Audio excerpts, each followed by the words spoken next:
Po, ibigay po natin ang panahon kay Brother Ray Mungkada.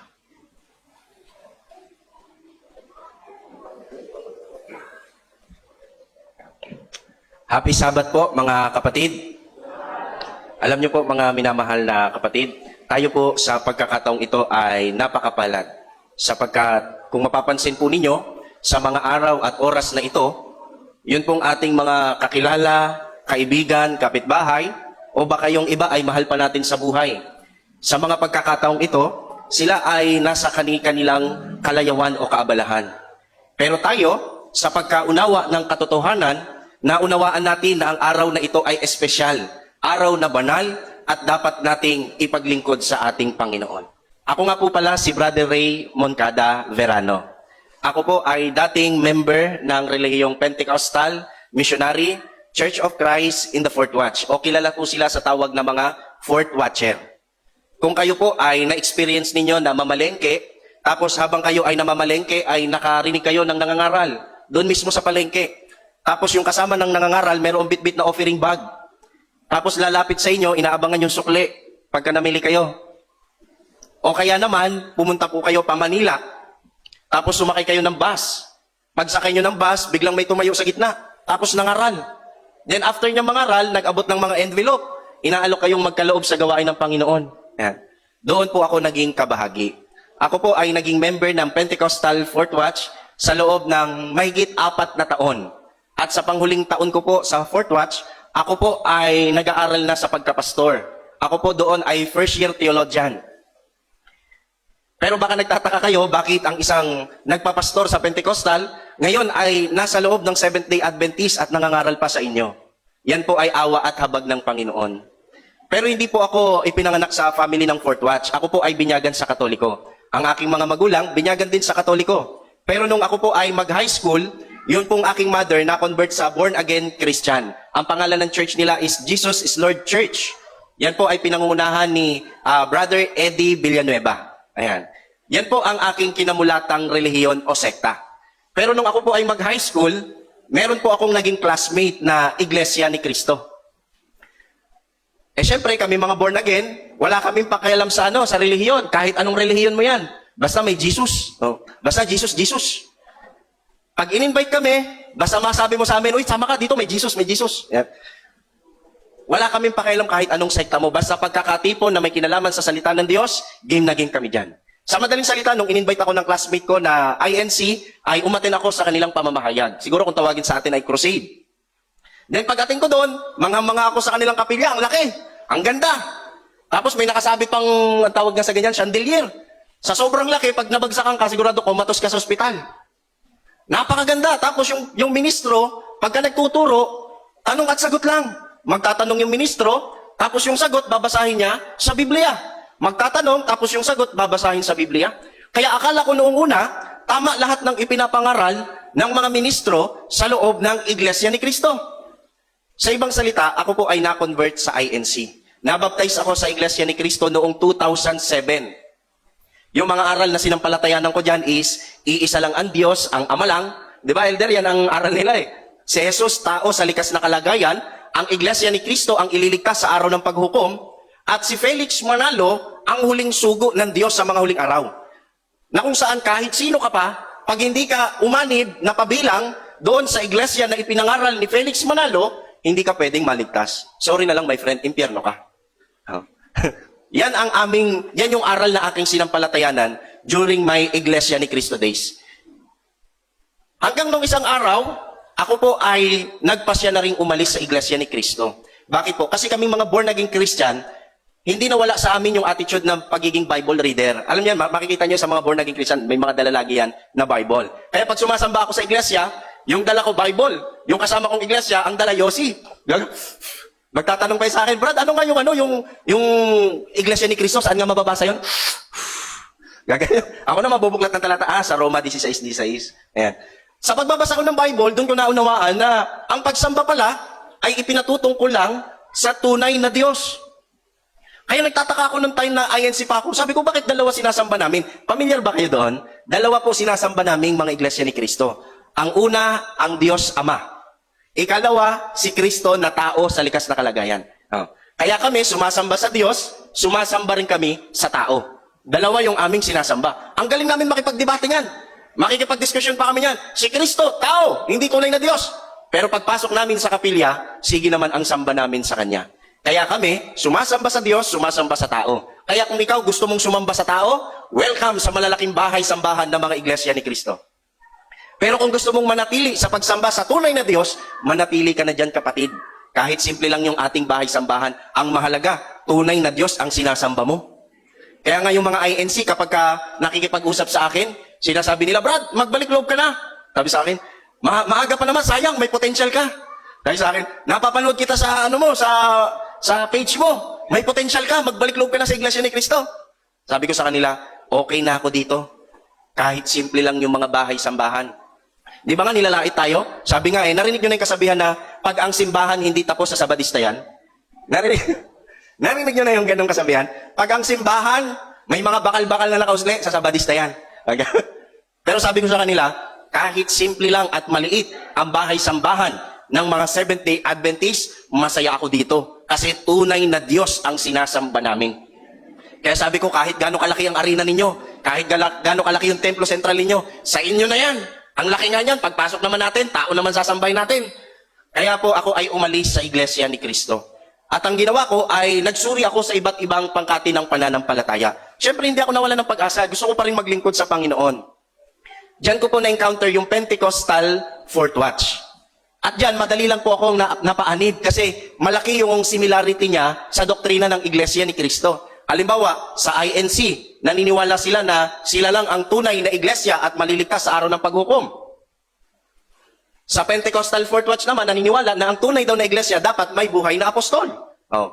Sa Iglesia ni Cristo, kinikilala nila na si Felix Manalo ay huling sugo. Sa Pentecostal Fourth Watch naman, kinikilala naman nila na si Feriol ay apostol o sugo. Malaki yung pagkakapareho, magkaiba lang yung tawag. Kaya ako po ay na-convert sa Pentecostal Fourth Watch. Alam niyo po mga kapatid, yung feeling na nakahukay ka ng ginto? Yun yung pakiramdam ko nung na-convert ako sa Pentecostal Fourth Watch. Sabi ko, eto na. Sigurado na ako, hindi na ako magkakamali. Sa sobrang pagkagala ko mga kapatid, ang ginawa ko, tumira na ako sa simbahan. Kasama ko yung mga worker doon at saka pastor na nangangaral. Ako po ay mahilig mangaral in public sa palengke at saka sa bus. Sa panghuling taon ko, pang-4 na taon ko sa Fourth Watch, ako po ay ipinasok ng aming pastor sa School ng Theology. Diyan po sa may Marikina. Ang pangalan ng school is Maranatha Bible School. Ang secular nila is Maranatha Christian College or Maranatha Christian Elementary or Maranatha Christian High School. Basta Maranatha, kanila po yan. Nung ako po ay naging first year, stay in po kami doon. Ang amin pong gawain ay meron po kaming tinatawag na job spec o working sa umaga. Sa tanghali, meron kaming Bible subject. Then sa hapon, mula first year to fourth year, required po kami na lumabas at mangaral in public. Gaya ng aking binabanggit, ako po ay mahilig mangaral sa bus at sa palengke. Kung pamilyar po kayo sa Cubao Farmers, ako po ay sumasakay ng bus dyan at nangangaral. Mula Cubao Farmers to Ayala, Ayala to Alabang, then babalik pa ako niyan. Pagbalik, mula Cubao to Fairview, hanggang dulo pa ng Caloocan. Makikita nyo po ako dyan tuwing hapon, nangangaral sa bus at nagpapa-opening. Ibig sabihin, masaya ang aking buhay sa pagiging Pentecostal. Sabi ko nga hanggang dumating ang Panginoon, gusto ko maabutan niya ako na nangangaral ng Ebanghelyo. Ayan. Then isang araw, nakapanood po ako ng debate. Una ko na po kayo hindi po ako nagpo-promote ng debate. Bahagi lang po ng aking testimony. Nakapanood po ako ng debate, ang naglalaban, Seventh-day Adventist versus Fourth Watch. Then, ang topic nila, alin ang araw ng pagsambat pangili ng mga Kristiyano? Sabado ba o Linggo? Then, sa katapusan ng debate, yung speaker ng Adventist ay naghamon na ng showdown kasi matatapos na yung oras Ang sabi niya, pumabasa ko sa iyo na yung natitirang Sabat sa 4:9 ng Hebreo ay ikapito at hindi unang araw o linggo. Tatanggapin mo, talo ka na, tapos na tayo. Siyempre, dahil kami mga protestante, ang pagsambat pangili namin, linggo. Alam niyo kung bakit? Anong araw muling nabuhay si Kristo? Linggo. Anong araw bumaba yung Holy Spirit noong Day of Pentecost? Linggo. Saan ka pa? Di linggo na. Kaya nung naghamon ng showdown, yung debater ng Adventist, ikinol ngayon ng debater po ng Fourth Watch. Nabasa ngayon. Sa katapusan ng debate, kitang-kita po yung maliwanag na pagkapanalo ng Seventh-day Adventist Church. Kaya nung napanood ko yun, bilang isang theologian, sa Fourth Watch, nagulat ako. Sabi ko, paano nangyari yun? Bakit hindi nagawang tutulan yung Sabat na kinikilala ng mga Sabadista? Sabadista tawag namin sa inyo eh. Ba't hindi natutulan? Alam niyo, yung classmate ko nga, medyo galit sa Fourth Watch sa Adventist kasi yun eh. Sabi niya nga sa akin, no? Brad, pag ikaw ay nag-backslide, lumipat ka na kahit saang reliyon. Huwag lang sa Sabadista. Sabi sa akin, grabe. Sabi ko, bakit naman? Napakaraming bawal sa Sabadista. Mamamatay ka sa gutom. Sabi ko, ganun ba? Oo naman, isipin mo ha, ang isang Sabadista, mamamalengke lang. Bibili ng isda. Isipin mo, bibilangin pa daw kung ilan yung kaliskis. Sabi ko, grabe pala itong mga Sabadista na ito. Kaya sabi niya sa akin, wag na wag kang aanib sa Sabadista. Mangangayayat ka dyan dahil maraming bawal na pagkain. Kaya nung nagawang talunin ng debater ng Adventist, yung debater ng Fourth Watch, sobrang nasyak ako. Sabi ko, paano nangyari yun? Ang wiwirdo nga ng aral nito mga Sabadista, bakit hindi yun nagawang talunin ng aming matinik na debater? Doon po, tumakbo yung curiosity sa akin. Sabi ko, ano bang meron? Ano bang meron sa aral at doktrina ng mga Seventh-day Adventist? At that time, nag-internet cafe pa ako noon. Nakita ko doon sa YouTube, yung sa gilid niya, parang channel ata yung tawag dyan. Nakita ko doon, kapitulo, versikulo. Familiar kayo dyan? Yan. Bunga po ako ng kapitulo, versikulo. That time, combine pa yon si Kuya Jerry at saka si Kuya Johnson. Wala pa yung pag-aralan natin. Then, back to the scriptures ministry, nung mabait pa yung anchor. Ayan. Kaya nung nakita ko yon, sabi ko, okay to, program ng mga Sabadista. Ang ginawa ko, pinagda-download ko lahat sa cellphone ko. Sabi ko, dito ko malalaman ano ang aral, ano ang meron sa doktrina at paniniwala ng mga Sabadista. So, ang ginawa ko bilang theologian, continue pa rin. May job spec sa umaga, meron akong Bible subject sa tanghali, pagkahapon, nangangaral pa rin ako sa bus, tsaka palengke. Then pagkagabi, sa dorm ng mga theologian, ay 10 p.m., lights off na. Puro double deck po doon. Ako yung nasa taas. Pagka lights off na, ang ginagawa ko, nagtataklob ako ng kumot. Tapos sa cellphone ko, pinapanood ko yung kapitulo, versikulo. Gabi-gabi yun. Alam niyo mga kapatid, inaral ko yung doktrina ng Adventist, ng palihim. Within 4 months, ang tagal ko nag-aral, no? Siyempre, ano lang yun patago, pasikreto. Nanonood ako ng kapitulo, versikulo. Pagka 10 p.m., gabi-gabi yun. Nunod talaga ako, inaalam ko yung doktrina, ano bang meron sa doktrina ng Adventist. Alam niyo po mga kapatid, sa 4 na buwan na pag-aaral ko sa doktrina ng Seventh-day Adventist, meron pong 5 katotohanan na nagpakumbinsi sa akin kung bakit po sa bandang huli, ako po ay umanib din sa Seventh-day Adventist. Ang una po dyan is yung doktrina ng kaligtasan. Kami kasi ay meron tinatawag, kami mga protestante, may tinatawag kami na cult religion, kulto. Kaya ang sabi ko sa teacher namin, Pastor, paano ba malalaman kung ang isang relihiyon ay kulto? Sabi niya, madali lang yan. Pag yung aral para ka maligtas, aanig ka sa iglesia, kulto yan. Kaya ang tingin ko sa Adventist, kulto din. Kasi akala ko yan yung aral eh. Kaya inaral ko ngayon yung doktrina ng Adventist about salvation. Sino nga ang head elder dito? Si brother, no? Dito ba mayroong naturuan na para maligtas, umanib sa Adventist? Taas niya kamay. Meron ba dito? Wala? Walang umamin? Di ba? Kahit kanino ka magtanong na Adventist, lalo't marunong sa doktrina, pag tinanong mo, Brad, paano ba maliligtas ayon sa turo ng Adventist? Alam mo, sasabihin sa inyo pag marunong sa doktrina, ang Adventist hindi yan tagapagligtas. Gusto mong maligtas, lumapit ka kay Kristo. Yun ang tagapagligtas. Ang Adventist, ililigtas lang din ni Kristo. Kaya ngayon topic natin sa lesson, di ba? Ang kaligtasan, ito po ay biyaya sa pamamagitan ng pananampalataya. Yung ating bahagi is tanggapin, i-accept yung kaligtasan ng pagtubos ng ating Panginoon. Kaya sabi ko, tama ang aral ng Adventist about salvation. Paano ito magiging kulto? Ang layo pala ng turo. Ang layo ng turo ng kulto sa turo ng Seventh-day Adventist. Kaya kung ikaw bago po sa Adventist, o kahit matagal ka na, hanggang ngayon, duda ka pa rin ang Adventist ay true church. Ako sa'yo, pagdudahan mo yung duda mo. Tama ba? Pagdudahan mo yung duda mo. Bakit? Kasi pag pinag-usapan kaligtasan, pangunahing nakasasampa po dyan ang aral ng Seventh-day Adventist Church. Kaya sabi ko, tama ang aral ng Seventh-day Adventist regarding salvation. Ikalawang inaral ko po dyan is about 10 Commandments. Kaya sabi ng classmate ko, ang mga Sabadista, hindi yan nagbabasa ng Biblia. Alam mo ginagawa ng mga yan, yung pintuan nila para hindi gumalaw, kinakalang yung Bible. Sa akin. Sabi ko, bakit? Isipin mo, sinusunod nila yung 10 Commandments. Sa Old Testament yan eh. Nasa New Testament na tayo. Di ba? Yan naman naririnig natin sa kanila, sa mga protestante. Yang Ten Commandments, yan ay sa tribo ni Juda ibinigay. Sa mga Israelita yan. Kaya sabi ko, o nga no, tama nga naman, sa Old Testament yan. At saka, yan ay ibinigay lang sa bansang Israel. Kasi yun ang pananaw ko that time eh. Ibinigay lang sa bansang Israel. At yan ay ibinigay lang sa tribo ni Juda. Kaya sabi ko, bakit naman ako susunod sa Ten Commandments? Hindi naman ako Israelita. Pilipino ako. Hindi naman ako galing sa tribo ni Juda. Ako ay galing sa tribo ni Dato Puti. Kaya sabi ko, bakit ako susunod sa Ten Commandments? Pero alam niyo mga kapatid, nung inaral ko yung doktrina ng Adventist about Ten Commandments sa tulong ng kapitulo, versikulo, doon ko na-realize, tama pala ang aral at pananaw ng Adventist. Di ba sabi sa Bible, sabi ni Kristo, hindi ako naparito upang sirain ang kautusan.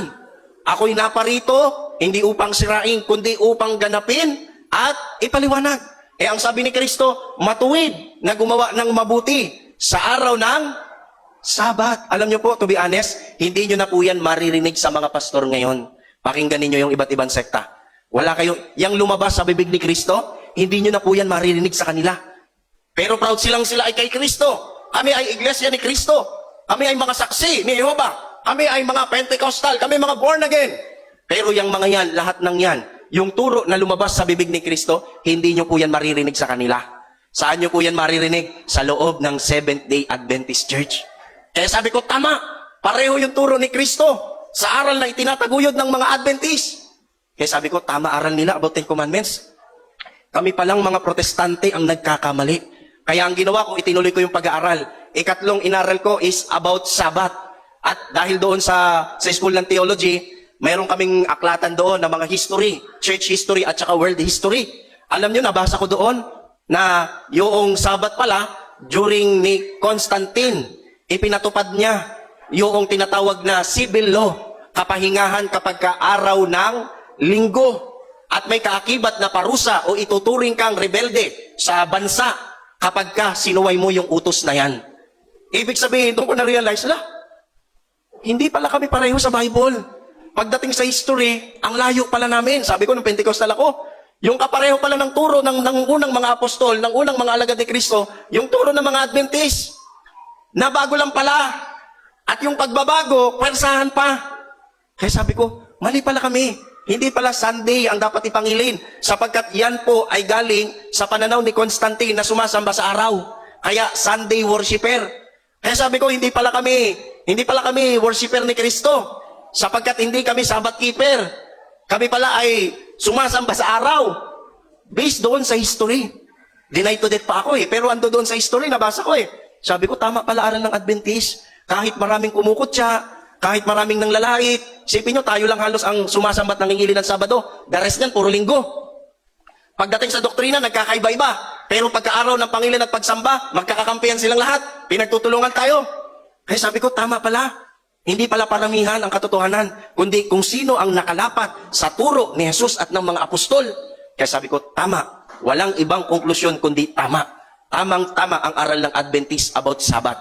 At yung pang-apat na inaral ko po is about deity of Christ o pagka-Diyos ni Kristo. Gawa ng dati akong INC. Naalala ko nung dinodoktrinahan kami ng mga ministro. Ang gagawin ng ministro, magtatanong. Gawa ng tanong at sagot ang pagtuturo Ano po ang likas na kalagayan ng Panginoong Kristo? Pagkatanong, babasahin yung Bible. Bubuklatin yung nakalagay sa John 8:40. Favorite nila yun, di ba? John 8:40. Ang nakalagay pa naman doon, ang gagawin ng ministro, itataas pa talaga yung Bible para kita ng mga dinodoktrinahan, biblical. Ang nakalagay pa naman doon, ako'y tao na nagsasaysay ng katotohanan. Pagkabasa noon, sasara yung Bible, magbibigay na ng konklusyon. Ayon kay Kristo, ano raw ang kanyang likas na kalagayan? Ayon sa kanya, siya'y tao na nagsasaysay ng katotohanan. Sa makatuwid, di ba ganun nagturo nila nasigaw? Parang may kaaway lagi. Sa makatuwid, si Kristo, tao, at hindi tunay na Diyos. Aba, unang beses mo mapakinggan, talaga, alam mo, parang totoo Sabagay, tama naman, parang totoo, parang lang. Alam nyo, nung inaral ko yung doktrina ng Adventist about deity of Christ, pagka-Diyos ni Kristo, doon ko na-realize, si Kristo pala ay may dalawang likas, taong totoo at Diyos na totoo. Kaya nga sa Pilipos 2, talatang 6-7, si Kristo ay may pagkapantay sa Diyos. Tapos ang sabi ni Apostol Tomas, Panginoon ko at Diyos ko. Isipin mo yan. Kaya sabi ko, tama. Tama pala aral ng Adventist patungkol sa likas na kalagayan ni Kristo. Kami pala ang nagkakamali. Kaya doon ko na-realize, yamang tunay na iglesia ang Adventist, kilala niya yung Diyos na kanyang pinaglilingkuran. Kaya nga, nung mga nakaraang panahon, ako'y hinamon ng isang Muslim sa isang debate. Hanggat maaari, huwag tayong makikipagdebate. Pero sabi ni Mrs. White, kung hinihingi ng pagkakataon, gamitin mo yung pagkakataon para maituro yung katotohanan. Kaya nung time na hinamon tayo, patunayan ko daw na si Kristo ay Diyos. Mapapanood nyo po yan sa iba't ibang platform ng debate. Yung kanilang defender, yung top defender nila, natulala nung nabasahan natin na si Kristo ay kapantay ng Diyos. Oh. Alam niyo yun, tama talaga ang aral ng Adventist. Kahit kanino mo isubok yan, kahit kanino mo ibangga yan, ang tunay, mananatiling tunay. Kaya sabi ko, tama ang aral ng Seventh-day Adventist patungkol sa dual nature ni Christ. Kaya yung nagsasabi na si Kristo ay taong totoo at hindi Diyos na totoo, ay hindi po totoo. Sapagkat ang katotohanan, si Kristo po sa kalagayang tao, siya po ay may likas din bilang Diyos. At yung panlima at huli na aking inaral sa doktrina ng Adventist is may kinalaman sa remnant church or true church. Sapagkat kami mga INC, naniniwala kami na yung iglesia itinayo sa Jerusalem, then inusig, naglakbay, nangalat, then naitalikod, nawala, nalipol. Then ipinanganak si Felix Manalo, nangaral doon sa Santa Puntaan ng Manila, then nagkaroon ng iglesia ni Kristo sa Pilipinas. So mula sa pagkawala, pagka total apostasy, nalipol, hindi na nag-exist, muling nagbalik nung ipinangaral ng tiwalag na ministro sa Seventh-day Adventist. Ang galing ni Satan, no? Yung tiwalag sa atin, sugo nila. Kaya sabi ko, pagka inaano ko ng INC, ano pagmamalaki nyo sa amin? Eh yung sugo nyo, tiwalag dito. Ano idadakila nyo sa amin? Eh kami may malalaking kapilya. Siyempre, dinadaya ka ni Satan. Ang dali naman gumawa niyan, pera lang yan eh. Pero yung aral, hindi mo kayang tumbasan ng pera yan. Kaya sabi ko, tama talaga ang pananaw ng Seventh-day Adventist. Bakit po? Kasi napag-aralan ko doon sa kapitulo, versikulo, yung tunay na iglesia, hindi pala kailanman nawala, hindi kailanman nalipol. May inusig, may pinatay, may tumalikod din, pero merong nalabi. Binabanggit po yan sa Revelation 12:17, ang katangian ng nalabi, ito po'y nagsisitupad sa utos ng Diyos at may patutuo ni Jesus. Sa pag-aaral po namin sa theology, yung kautusan po diyan, sa Greek po is entole. At sa pagtuturo ni Jesus at ng mga apostol, yung entole, ito'y tumutukoy sa 10 Commandments. Kaya ang sabi na nagtanong kay Kristo, anong kinakailangan kong gawin para magkaroon ng buhay na walang hanggan? Sabi ni Kristo, kung ibig mong pumasok sa buhay, ingatan mo ang mga utos. Sa Greek po nun is entole. Ingatan mo yung entole. Sabi na nagtanong, alin-alin? Sabi ni Jesus, huwag kang papatangian, may patutuo ni Jesus. Sa ibang talata, ang patutuo ni Jesus ay siyang espiritu ng hula. Kaya po yung first century Christian, meron po silang mga propeta na nanghuhula o nagpa-prophecy para po gabayan o i-guide ang church sa paglipas ng panahon. Sa madaling salita, madaling makilala yung remnant. Ang kanyang katangian, mananampalataya sila na iniingatan yung 10 Commandments at sila po ay merong spirit of prophecy. Hindi po sila yung mga basta mananampalataya na nagsasabing, oh, naligtas ka na. Hindi mo na kailangan ng gawa. Hindi mo na kailangan sundin ang utos. Hindi ganun yung remnant. Yung remnant church, bagamat mananampalataya, iniingatan yung kautusan ng ating Panginoon. Pangalawa, meron po siyang spirit of prophecy. Kung kayo po tatanungin ko, mga kapatid, alin pong church, iglesia, relihiyon o denomination, yung pwedeng katuparan ng hula sa Biblia patungkol sa remnant church sa ating panahon. Alam niyo po mga kapatid, taas noo ko pong masasabi sa inyo, wala po kayong makikita niyan maliban sa Seventh-day Adventist Church. Masaya ba kayo na malaman na ang Adventist Church ay true church? Alam nyo, sobrang proud ako sa pagiging Seventh-day Adventist. Isipin mo yung kinabibilangan kong church, hinulaan sa Biblia, may propesiya yung paglitaw. Ibig sabihin, sobrang espesyal mo. Sobrang espesyal natin. Bakit? Ipinakilala ka sa Biblia bago ka lumitaw. Kaya minsan nalulungkot ako sa mga kapatid, lalo nung bago po ako. Hindi naman sa ako'y naninilip, gano'n naman talaga ang bago mapanuri Mapanuri ang mata at saka pakinig Nung bago-bago ako, nagtataka ako, may mga Adventist, ipinanganak na sa loob ng Adventist. Nagpapabaya sa pagsamba, nagpapabaya sa tungkulin. Kaya nasa isip ko na lang, hindi nyo alam kung ano sinasayang nyo. Hindi nyo alam kung ano sinasayang nyo. Bakit? Kasi ipinanganak ka na sa loob ng Adventist. Wala ka ng hirap. Samantalang kami, grabe yung pinagdaanan namin. Matagpuan lang ang tunay na pananampalataya. Tapos tamad ka sumamba. Kaya naisip ko, bakit ka nag-Adventist? Kung tamad ka sumamba, pag-isipan mo, baka hindi ka para sa Adventist. Bakit? Kasi yung para sa Adventist, ito yung mga taong nagbalik loob sa Diyos at priority sa kanilang buhay ang paglilingkod sa Panginoon. Kaya kapag ka ikaw tatamad-tamad kang Adventist, pag-isipan mo, baka hindi ka para dito. Bakit? Ang para dito, yung taong handang magtiis alang-alang kay Kristo. Di ba sabi ng Panginoon, ang magtiis hanggang wakas, ang siyang maliligtas.